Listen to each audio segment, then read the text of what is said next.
like to call the City of Mount Vernon City Council meeting for August 25th, 2021 to order. The time is now 7:04. Would you please stand and join me in the Pledge of Allegiance? I pledge allegiance to the flag of the United States of America and to the republic for which it stands, one nation, under God, indivisible, with liberty and justice for all. All right, item C is the roll call of council members, and since the clerk's in the back, I'll go ahead and call for the roll for you. So, all right. Councilmember Gary Molinar is excused this evening. Councilmember Melissa Beaton. Yes. Councilmember Mark Holst. Here. Councilmember Mary Hudson. Here. Councilmember Iris Cavillas. Here. Councilmember Richard Brocksmith. Here. Councilmember Juan Morales. Here. Thank you. Under consent agenda, we have items A, B, C, and D. These are minutes, payroll checks, wire transfers, and claims. I would move the adoption of the consent agenda. Thank you. Second. Motion by Mark and a second by Mary. All those in favor, please say aye. Aye. Any opposed, same sign. Motion carries. Thank you. Under reports, item A is our committee report from the Finance and Parks and Enrichment Services Committee. I'll introduce Councilmember Mary Hudson. Mary. Thank you, Mayor. We met tonight in this chamber starting at 6 o'clock.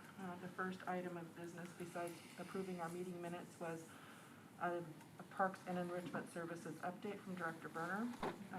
Talked about several items. The first one was the Arts Commission in Mount Vernon has been quite busy. We are working on an art on display brochure and preparing guidelines for a new banner project in 2022. We were given a preview of 4 potential art sculptures that we might be generously given a donation of and to be placed on Riverwalk Plaza. Next thing was the recreation summer wrap-up. She says, despite the pandemic, recreation pivoted and developed different recreation opportunities or modified recurring programs for the community this summer. Approximately 3,000 people participated in programs and events over the summer, which is really fantastic. Our parks crew has been working hard. We've got the 25th Street Playground is fully installed, and we're planning for a grand opening mid to late September. We installed camera poles at Edgewater Park. The bike skills course at Little Mountain is nearing completion, and we should have a grand opening sometime also in September. And the Colshan Trail has received a lot of work over the past 3 weeks, and we're trying to open up the trail a little bit for more visibility. Also added a staffing update. We have a new recreation coordinator, Kim LeMay. We promoted Michael Torres to the weekend foreman position, and we are currently recruiting for a weekend parks maintenance worker. We went on to our finance update with Director Valesky. We had an exit interview from the State Audit Committee today. We were given a good, clean audit. The audit pieces include accountability audit, financial audit, and federal grant compliance audit. Very, very pleased that we had received all unmodified opinions, which is the best issuance they can give us. Doug then gave a presentation on major revenues for the first 6 months of 2021. Overall revenue for the general fund has come in $1.7 million higher this year than it did in 2020. And at this time, we believe the city will meet or come in over the 2021 projected budget, mainly due to higher sales tax collection. All other major revenues like transportation benefit district, ambulance services, and REIT are all coming in at or above budgeted numbers. We then talked about the budget, which is coming up for next year. And we went over the city's fiscal policies, including revenue, expenditure, and reserve policies. The budget process will begin, we will begin by overseeing or reaffirming those fiscal policies with all the council members. We are not, or the finance department is not recommending any changes to the policies this year. We were then asked as a body to think about any budget ideas or topics that we'd like to address before we come into the budget season, which is coming up pretty close. And so we adjourned at about 7 o'clock. All right. Thank you, Mary. Next up is a report from our Development Services Committee, and that's Councilmember Melissa Beaton. Melissa. Thank you, Mayor. Just lost my minutes here. There we go. We met last week, and first up we discussed horizontal vertical mixed use. Principal Planner Rebecca Lowell presented a very brief slideshow that provided the cause and effect of current and proposed changes to our C3 mixed-use code. We discussed the topic for a significant time and requested city staff return at the next meeting to present information on what C3 designated properties this change may affect. Next up, we talked about the shoreline master plan. There are significant changes, and provided a progress report that includes decisive dates for the Planning Commission and City Council briefings. The Planning Commission received the first brief on the 17th of October. And then finally, we discussed the Library Commons proposed zoning code discussion. We've never had a zoning code discussion before because we haven't had a public parking garage, and so this was good discussion. There's some suggested language for the code that we're going to take a look at that is already in the C1A and C1C zones, which, if memory serves me correctly, that is in the South Kincaid sub-area. And then there's also going to be some broad language that accommodates vertical parking solutions. We adjourned at 7:14. I did want to just remind those folks that are at home that our committee meetings are every week at 6 p.m. They are open to the public unless it's the 5th Wednesday of the month. Sometimes we don't have those depending on what's on our schedule. So I would encourage anyone, if you have time, come on down and see what we're doing. That's it. Okay, thank you. All right, item B tonight is our community comments, and as we've done for the last year and a half, we have kind of two parts of this. So the first one will be the review of emails from the public. These are public comments sent to the email specific of council@mountvernon.gov. The council comments will be read aloud into the record during the public comment portion of the agenda, which is now. Generally, Peter Donovan is the one that reads us for us, but since he's not here tonight, our city attorney, Kevin Rogerson, is pinch-hitting, so I've asked him to go ahead and read the public comments. So, Kevin. Thank you, Mayor, members of City Council and the public. Big shoes to fill here. Peter's with us virtually. Peter, I hope to do you proud. We have 4 comments. One is going to be reserved because it relates to an agenda item regarding the sales tax, so we'll read that comment at that time. First comment is from Paul Turner, who represents that he resides in the city of Mount Vernon. Hello, Mayor and City Council members. I'm writing today in support of 3 projects in the Transportation Improvement Plan. The Broad Street Improvement T03-02, pages 41 through 42, would be beneficial not only for safety when driving Broad Street, but additionally would provide safe walking access to downtown from the Hillcrest neighborhood. Currently, the sidewalk on the south side of Broad at the bend in the road is encroached upon by hedges, making it too narrow to walk on without being dangerously close to traffic. The crosswalk on the north side of Broad at the I-5 entrance is unsafe due to the speed cars take the corner to access I-5 and the poor visibility to see pedestrians in the crosswalk. These 2 concerns prevent me from walking with my family downtown, which is an activity that I would like to be able to do safely. The River Dike Trail System T01-13, page 22 through 23, is addressing a long-standing need for access to the dike system for walking and cycling. In its current state, the dike system prevents views of the beautiful Skagit River when a revision of its use could provide miles of beautiful walking and cycling paths that allow for nature viewing and exercise in an area that is free from the dangers of automobiles. While I do support the current plan for an asphalt paving to the top of the dike north of Division on the west side of the river, I think a future plan to incorporate the dike west and north of Lions Park to the Riverside Bridge, continuing east paralleling Hogue Road and continuing as far as Johnson/DeBay Swan Reserve would be an asset to the city. The Fowler Trail Connection T02-10, page 38 to 39, is a project that is long overdue. In its current state, the Trumpeter Trail ends on a dead-end residential street, providing no community access. The Fowler Trail connection could easily tie into the Trumpeter Trail, providing a north-to-south walking and cycling path that passes through the city and connects with the Culshan Trail via secondary roads and Bakerview Park, which could then connect to the Dike Trail system at Lions Park if established. Additionally, the communities east of LaVenture would have walking and cycling access to Little Mountain without the safety concerns of automobile traffic. Thank you for your time and the work you put in to improve our city. Paul Turner. The second public comment is from Emily Winslow, who also indicates for the record that she is a resident of Mount Vernon, Washington. Hello, council members. Today you will discuss the 6-year transportation improvement program, so we wanted to add comments of support for a handful of proposed projects that we believe will be greatly beneficial to the community. Sidewalk and ADA improvements. T0801 Citywide Sidewalk Gap Program. T-16-01 ADA Sidewalk Transition Program.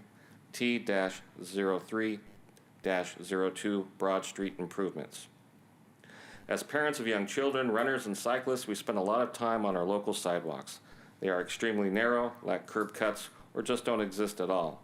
In all of these cases, it means we, as a runner or walker with a stroller or small child on a bike, have to venture out onto the street. This is both stressful as a parent and dangerous for us and drivers alike. By improving our sidewalks, we can keep people enjoying our neighborhoods safely. Trail system improvements.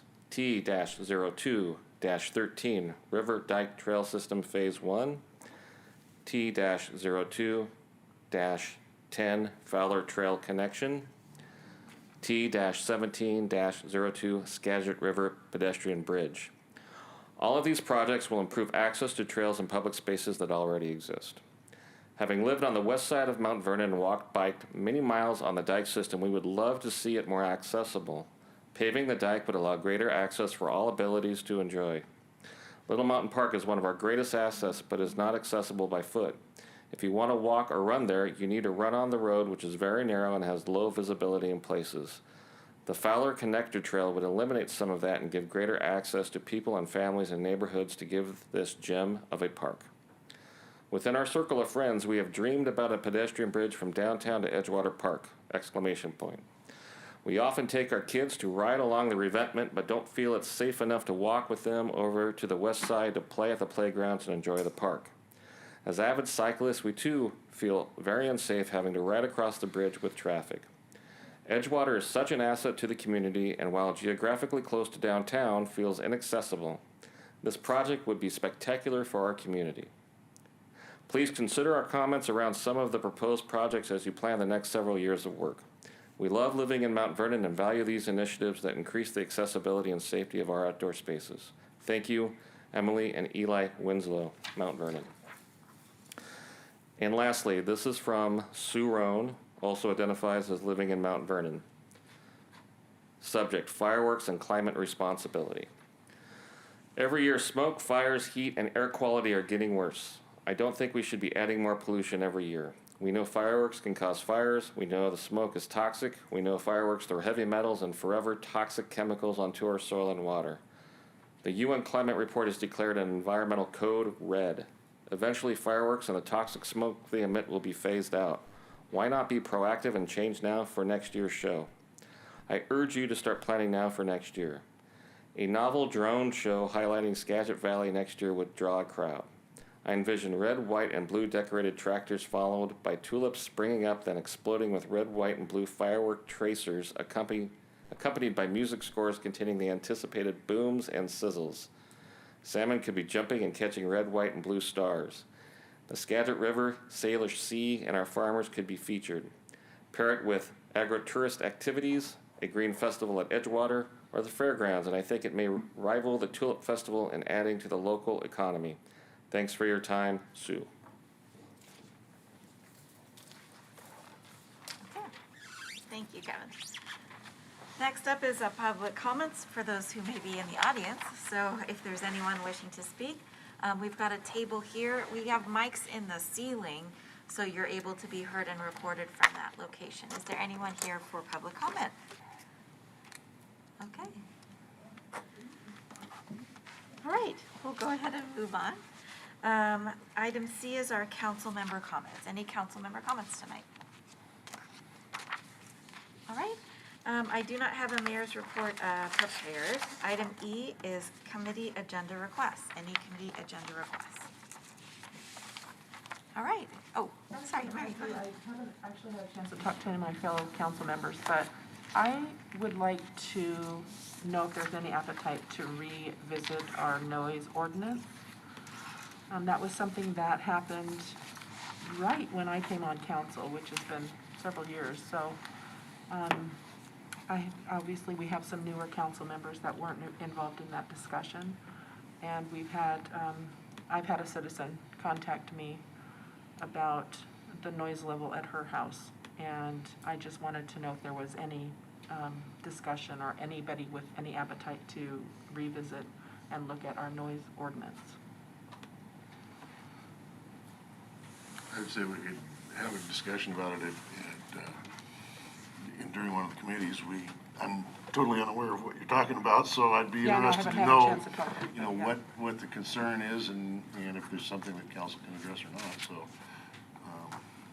if you wouldn't mind sharing that with us, sure. I'd be happy to listen to it in committee. Fair enough. Any opposed to, we'll do a briefing on the noise ordinance and then go from there. Thank you. Okay. We will put that on a committee. Not sure when, but I'll let you know. All right, thank you. If there is no unfinished business, so tonight, under new business, our first item is item A, the First Steps Shelter Program Update. This was actually a committee agenda request, so we're happy to introduce our first item. So I don't know if Chris, you're on here, but I'll just go ahead and read it and introduce it. Okay. So the First Step Shelter is a new low-barrier housing program located in Burlington that provides up to 90 days temporary housing to individuals. The City of Mount Vernon was one of many organizations who supported the project, providing resources to purchase temporary shelter space. Individuals and families secure shelter space through Community Action's Coordinated Entry Program or when law enforcement has identified need. The First Steps opened on June 14, 2021, and Friendship House Director Tina Tate, who manages the site, is going to provide us with a progress update. So we invite Tina tonight to our council member, and I'll turn it over to you, Tina. Thank you. Thank you for having me here. This is exciting. I am very excited to talk about the First Step Center and how things are going. Things are going great.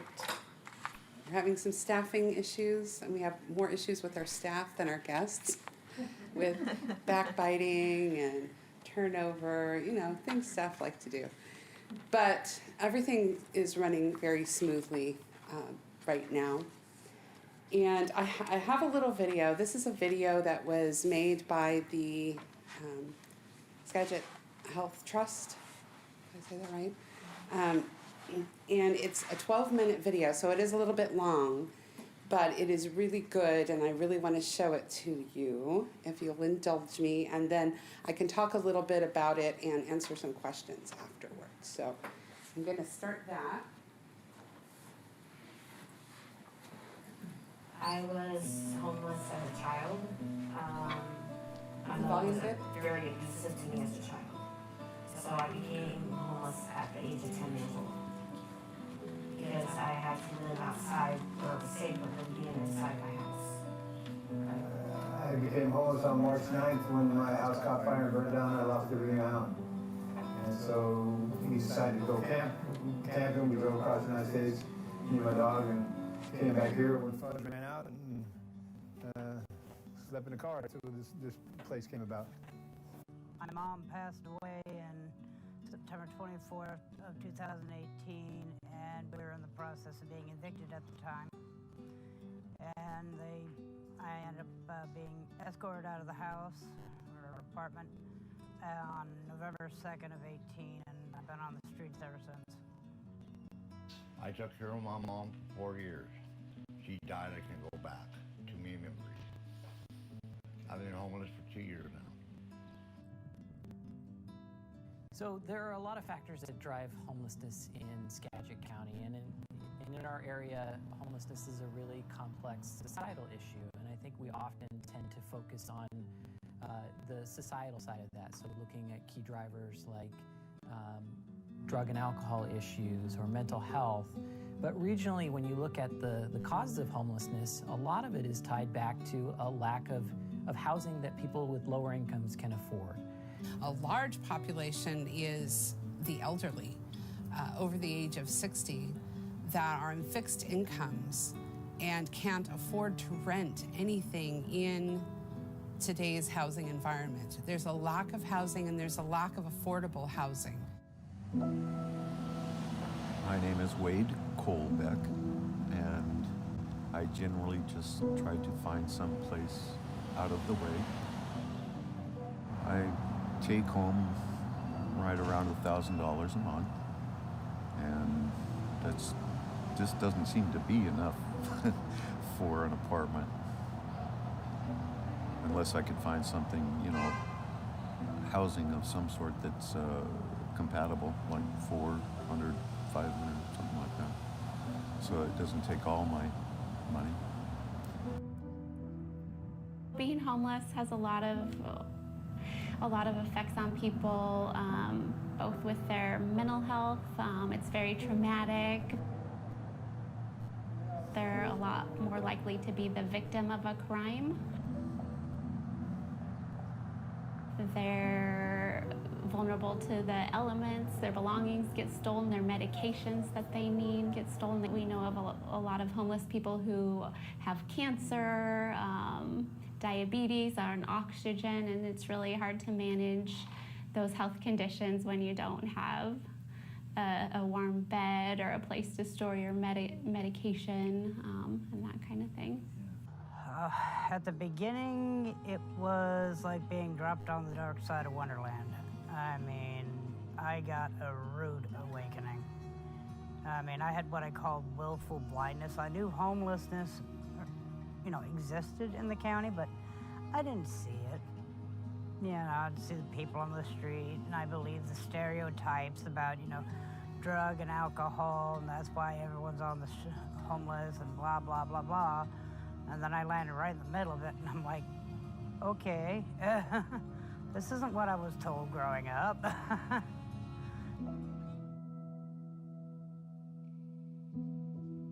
The First Step Center is a first of its kind in Skagit County low barrier shelter for our houseless neighbors. It provides cabins, is what we're calling them, which is small living quarters, and wraparound services. We are providing mental health, addiction, as well as job placement and any other services that we can come up with. We'll be providing them with case management to figure out what their needs are individually and then connect them with the services that can help them. I was the guy for a long time that was not in my city, not in our county, not here, not there, but you know, sooner or later nothing gets done, and that's the easy thing, is to say no. And so when I saw this, realized this property could be utilized for this purpose, it just seemed like the natural fit. So that's how it kind of all culminated last year, actually. Well, I've had people yell, "Get a job," from their cars when I flow in a sign. I've had people turn, just not even, they basically ignore me as a human. And it's like very few people will actually come out here and talk to us or talk to me. And when they do, they judge me for my past. Every person who's experiencing homelessness has a unique story of their own. I think it's easy to generalize why people are homeless or why they can't get into housing, but I think it's pretty complicated, and there's a lot of reasons. I'm a biker with tattoos, been to prison. So their perception of me is just from what they look at, what they've seen on TV, without spending any kind of time to talk to me to see if I can have an intelligent conversation with anybody. A lot of people just can't believe that someone in as bad a shape as I'm in would be homeless, that, you know, they think someone would put them in some kind of housing situation, and that's just not the truth. There's at least 3 people I know on the street that are permanently in wheelchairs. There's a lot of perception that people who are homeless travel around a lot and may come to Skagit County. If we build a shelter, it'll draw people into our county, but we know, through local data and national data that most people who are experiencing homelessness became homeless in the same community where they're at. And then we also know that that people who are homeless aren't any more likely to commit crimes than people who have housing, with the exception of getting charges for things like trespassing or trying to find somewhere to sleep where people don't want them. You know, a lot of us are just people trying to survive. You know, we fly a sign because we're hungry, not because we want to buy drugs, or we need gas, or whatever. It's been overwhelmingly positive from the public's point of view. The number of donors that have private donors who have come forth and donated, tens of thousands of dollars to this already, just for the capital cost. It's been overwhelmingly positive that way. I do think it's making a difference. We have had pretty much all of our residents here just express gratitude.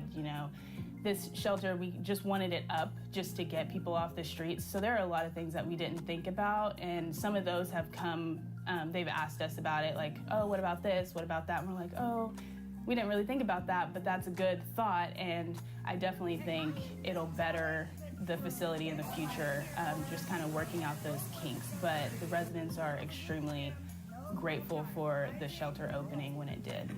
You're the people who were behind this. I want to thank them, because now I can get in touch with people who I need to get in touch with and see if I get a permanent place to stay.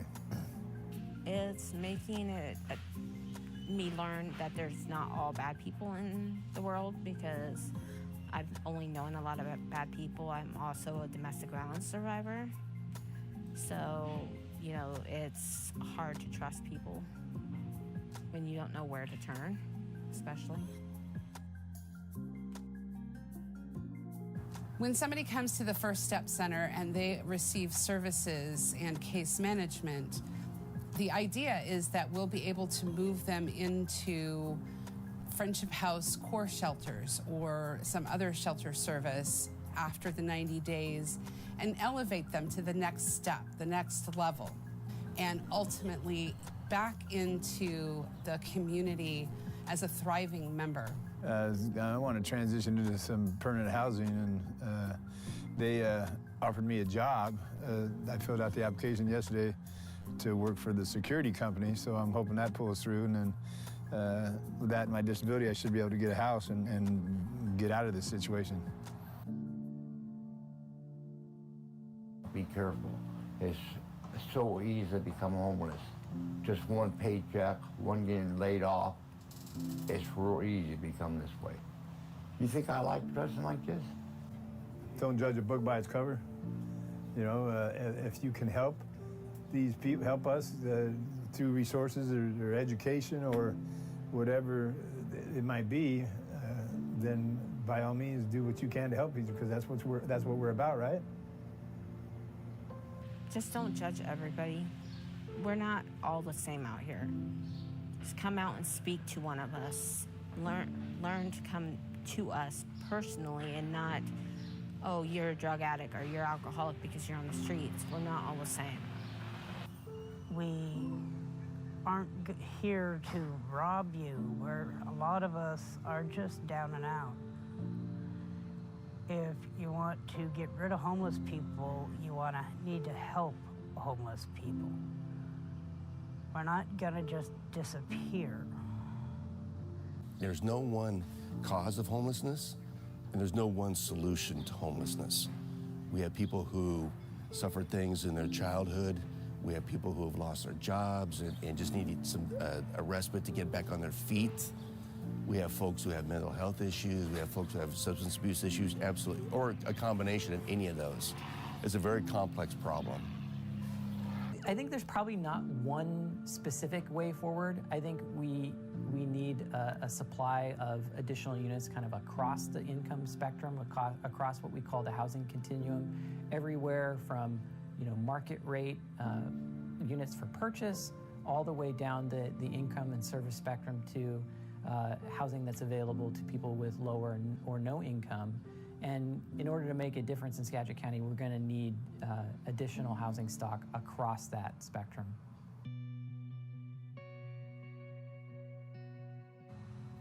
that I can get off the streets.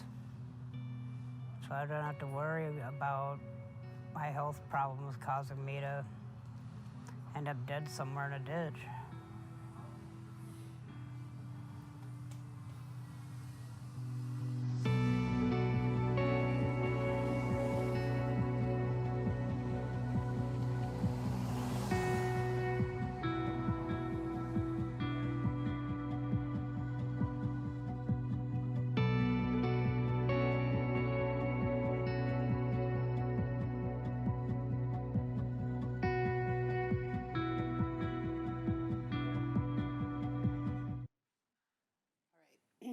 So that's a powerful video, and it gets me every single time.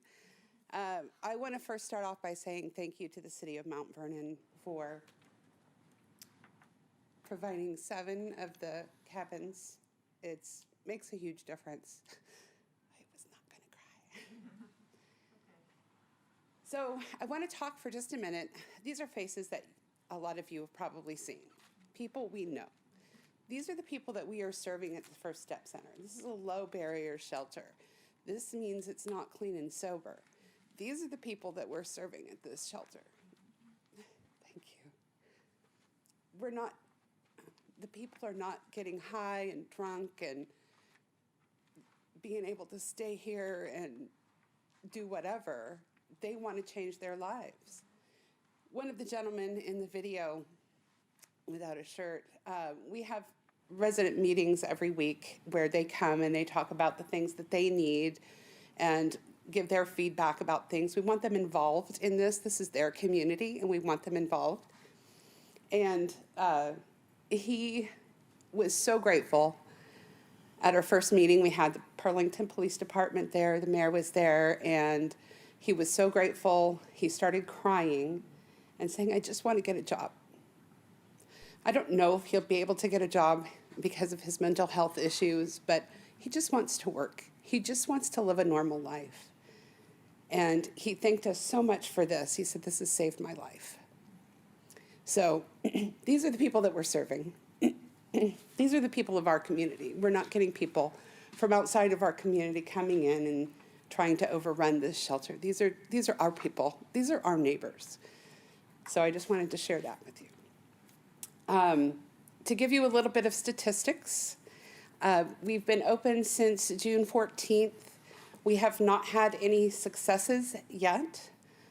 It's really difficult. We are building partnerships right now with people to provide services. We have a partnership with Skagit Valley College. They're going to provide us a computer lab, so laptops that can be checked out. They're going to provide outreach and get people connected with college courses that they can do while they're there. There's GED courses and other things that they can get into while they're there, and we're hoping to start that for the fall quarter. So that'll be a really good partnership. We have a mental health professional that the county is going to be contracting that will be stationed at the center, and she's a prescriber. So we'll be able to get people on medication and get stable for their mental health.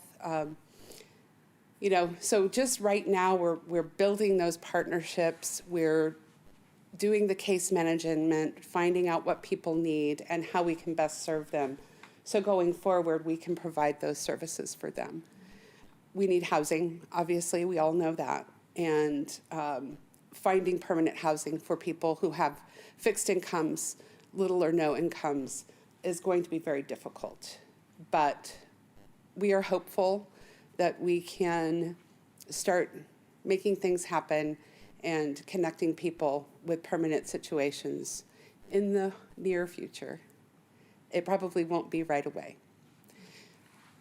Police Department, the Burlington Police Department has started utilizing, we have 5 cabins that we reserve for drop-in for law enforcement to be able to bring people when they come across them.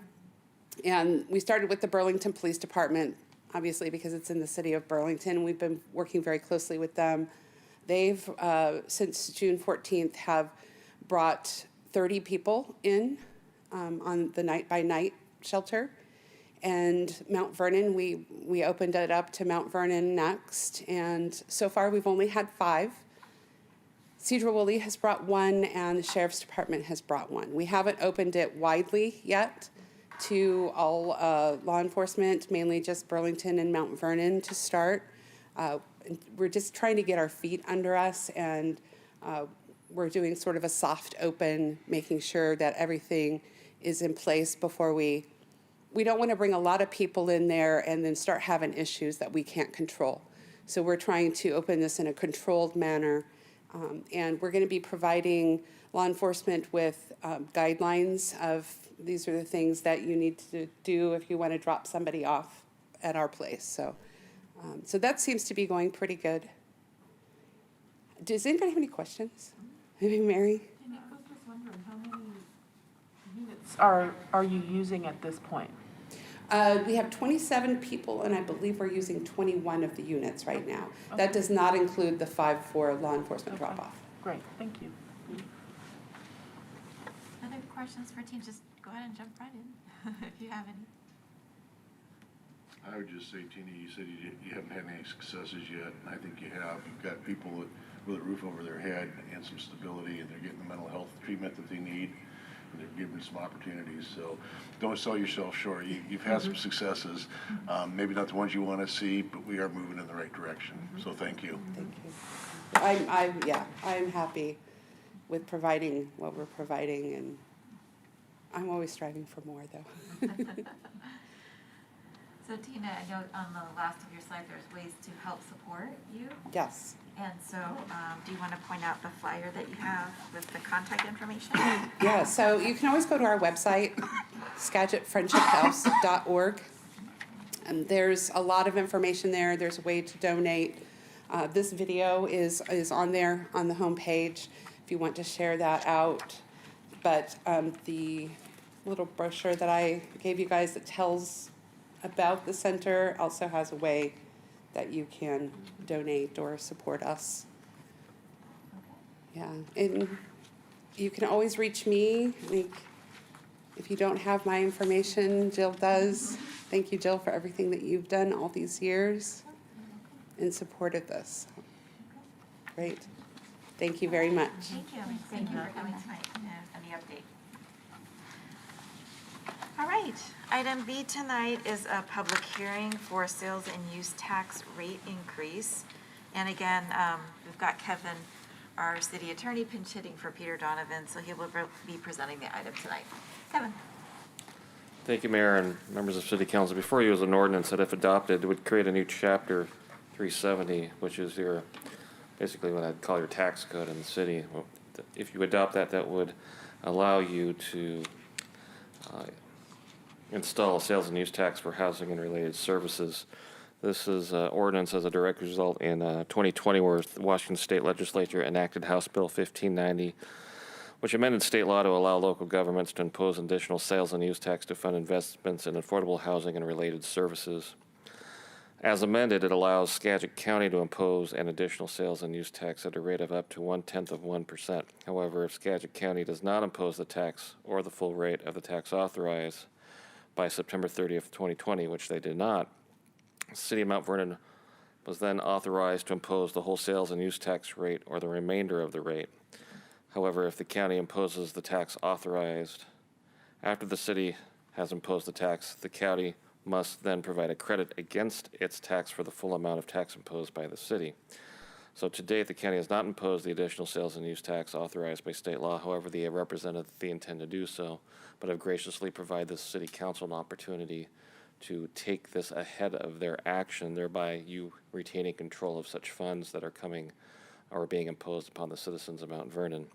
So by the city taking action imposing the tax now, you will receive 100% of the tax revenue authorized and will retain control over how the funds are used in the community as set forth in the recitals to the ordinance.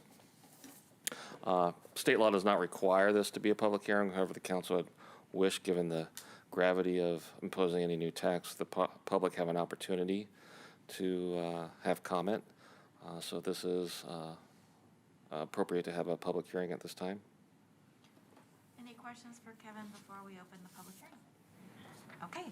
We'll go ahead and open the public hearing regarding a sales and use tax for housing and related services. If there's anyone here that would like to speak, you're welcome to step up to our table. Anyone wishing to speak tonight? Okay. Then I'll also ask if there was some a comment sent via email, and I believe there was, so if Kevin would. As noted prior, there was one. So this is from Patricia Atterbury.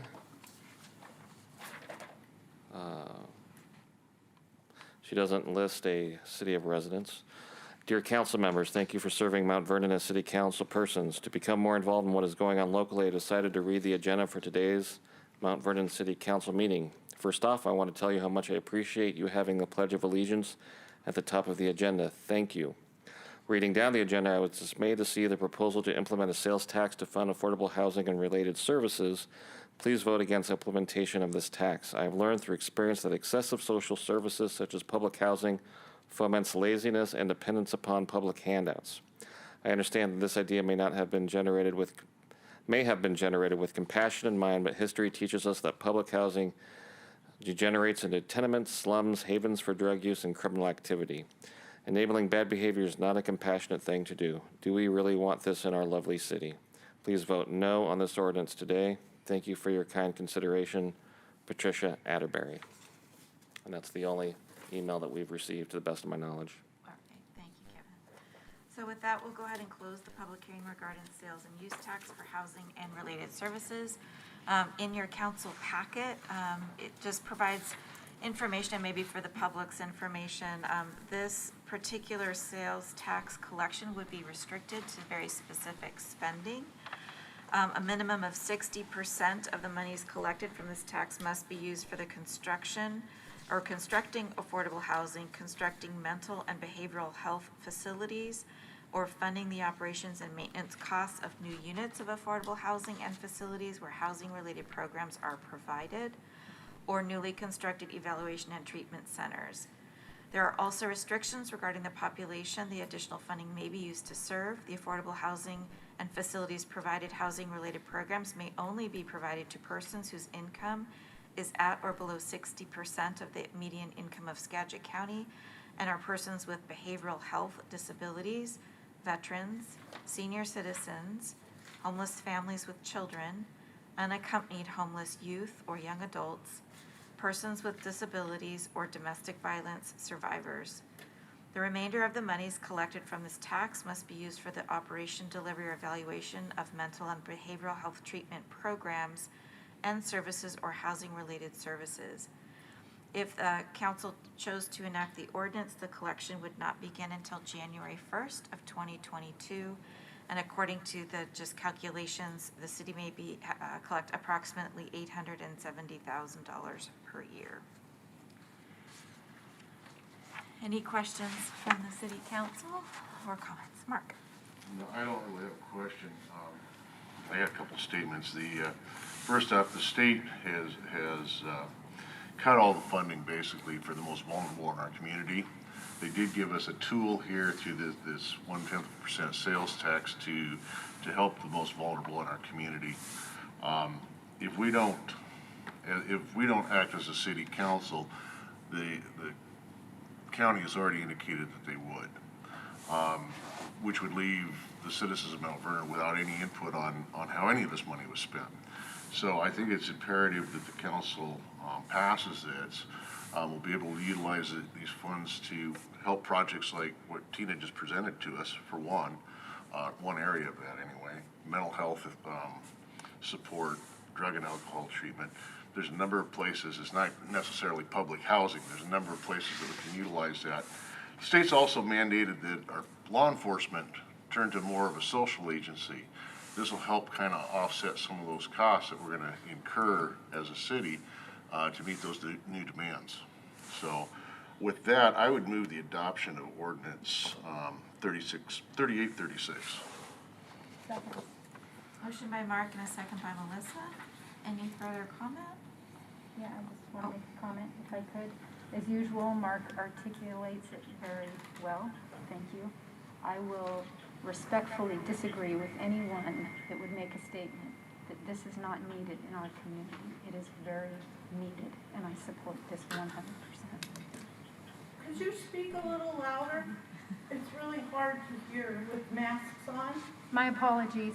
I am just respectfully disagreeing with anyone that does not believe that this is not needed in our community. It is needed, and I fully support it. Okay, thank you. All right, there's a motion and a second.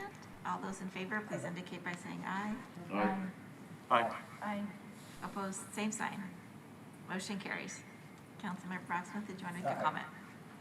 Well, I just wanted to thank Mark and Melissa for their comments. I agree with them.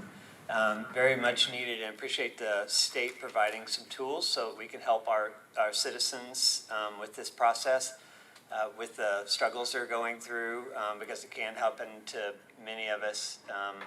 And just looking forward to the next discussions about how best to deliver these services so that we're using the limited tools we have as efficiently as possible. So there's a lot of effort going on in that world right now. Looking forward to that conversation next. Thank you. All right, item C tonight is opioid litigation, the Mallinckrodt Pharmaceuticals Reorganization Plan. Our city attorney, Kevin Rogerson, is here to present this item. Kevin. Thank you, Mayor, members of the City Council. This is related to another bankruptcy plan in which you took action on, which was Purdue Pharma, which for liability purposes declared bankruptcy to protect assets. Identically, Mallinckrodt is a manufacturer of opioids who is a defendant in many, many lawsuits as a manufacturer of opioids. They are also named in the city's lawsuit related to our particular opioid litigation. They're considered generally the largest generic opioid manufacturer in the U.S. They had filed also for bankruptcy protection through Chapter 11, which is a bankruptcy protection that allows them to reorganize and continue rather than completely liquidate, which was what Purdue did. At that point, when a bankruptcy is filed, it stays and prevents most legal actions, including our lawsuit, from proceeding at the time bankruptcy is filed until the conclusion of the bankruptcy reorganization. So there was a plan for reorganization provided through bankruptcy court, and there was an extensive disclosure statement, probably several bankers' boxes full of documents. I've tried to summarize the plan as succinctly as possible in your memorandum.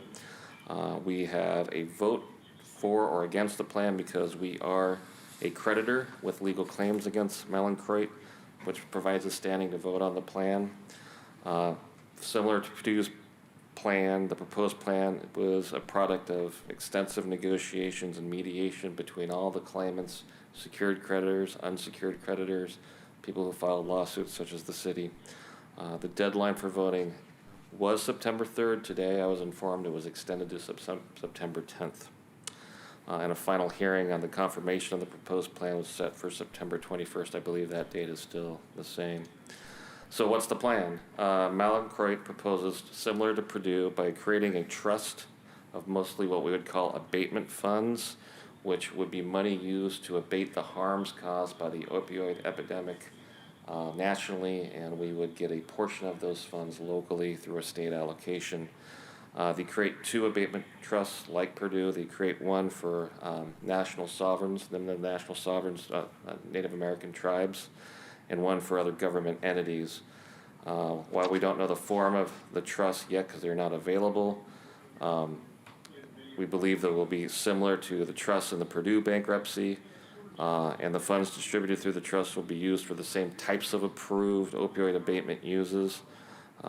Depending on the amount distributed, funds would be allocated between the two, the tribe fund and the municipal and local government and state government funds as set forth in the graph I provided in your memorandum. Roughly 97% would go to the locals and state governments, 2.9 to 3%, depending upon how much money is being put into these, would go to the tribes or the limited national sovereign group. Funding for all opioid claims will come from $1.6 billion in cash to be paid by Mallinckrodt over 7 years, as well as from other sources that are more difficult to value, such as insurance proceeds, recoveries from litigation claims, and other debts owed to the company. What's expected to be financing this trust is a range of $700 million to $1.3 billion for the two trusts. Outside counsel who represents the city recommends that this is a plan much superior to litigation or liquidation. Their view is that the opinion of Mallinckrodt is correct, that in a liquidation scenario, very little would ultimately be available to distribute the opioid claimants, and believes the plan is superior to liquidation. As you know, we are an unsecured creditor. We don't have any lien or secured debt. So in terms of priorities, even though we have a binding legal claim in a bankruptcy position, we don't have a priority over such other debtors. So the recommendation of your outside counsel and the city attorney's office would agree is to vote in favor of the plan. All right, any questions for Kevin on this item? I move that we authorize the city attorney to cast a vote in favor of the plan. Second. Okay, motion by Mary and a second by Mark. All those in favor, please indicate by saying aye. Aye. Any opposed, same sign. Motion carries, thank you. All right, we've completed our agenda items. Is there a need for an executive session this evening? There is. I'd invite the mayor and members of city council to enter into an executive session to discuss with legal counsel matters relating to enforcement action, litigation, or potential litigation in which the city, the governing body, or a member acting in an official capacity is or is likely to become a party. When public knowledge regarding the discussion is likely to result in either adverse legal or financial consequence to the city pursuant to RCW 423110 subsection 1I, and moreover to discuss issues related to collective bargaining sessions and planning or adopting strategy or positions related to collective bargaining, which is wholly exempt from the Open Public Meetings Act pursuant to RCW 423140 subsection 4. Time for executive session will be 30 minutes. We would convene then at 8:25. 8:26. No final action expected after.